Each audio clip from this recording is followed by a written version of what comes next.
Typefaces are the cloth of the word and like a finely tailored suit. It's the detail in their composition that adds interest. Hi there, this is Ahmed from Graphical Academy. So without wasting any time, let's get started.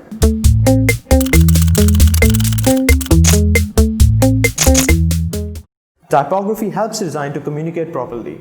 Typography is all about adjusting the text within the design while creating the powerful content. It provides attractive appearance and preserves the aesthetic value of your content.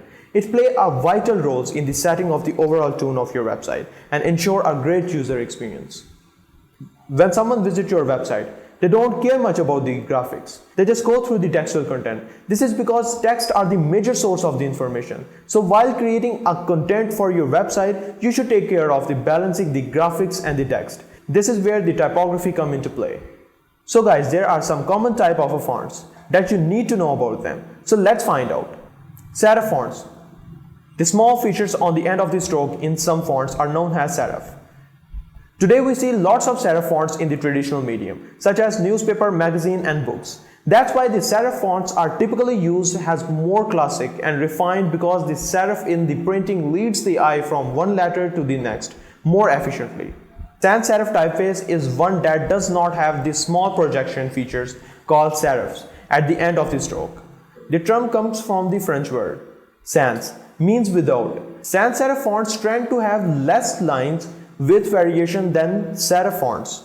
They are often used to convey simplicity, modernity, or minimalism. It's used mostly in modern design, website, and mobile apps. Decorative fonts are typically used for title and heading, or for the small amount of text in the large size, such as in the greeting cards or posters. Some decorative type is a hand-drawn, or might be created from the digital type that has been manipulated in the font editor or a graphic program to suit a specific purpose, such as a newsletter, nameplate, or a logo.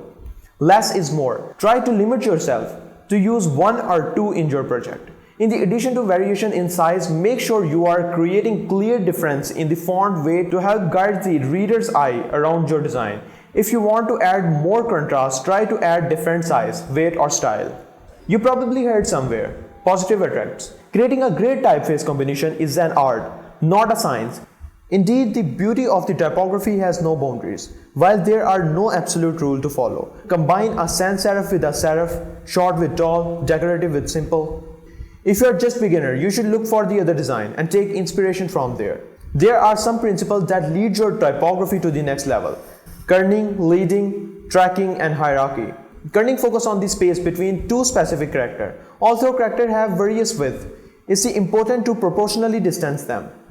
Kerning becomes more important with the larger text because the spacing is more noticeable to the eye. Individual kern the variation instead of the simple shrinking in the design. Leading a typography term that refers to the spacing between the line of types. This is also known as a line space too. Leading is generally measured as the distance from one baseline of a type to the next. Too much and too little space make things unpleasant for the reader. Tracking is the all over place across an entire word or line of a text. Like leading can completely change the look and the feel of a word or a line of a text. Typography must be as beautiful as a forest, not like the concrete jungle of the tenement. It gives distance between the trees, the room to breathe and allow for life. So that was the typography is all about. Try to watch my other videos about the basic of graphic design theory class. So stay tuned and think creative.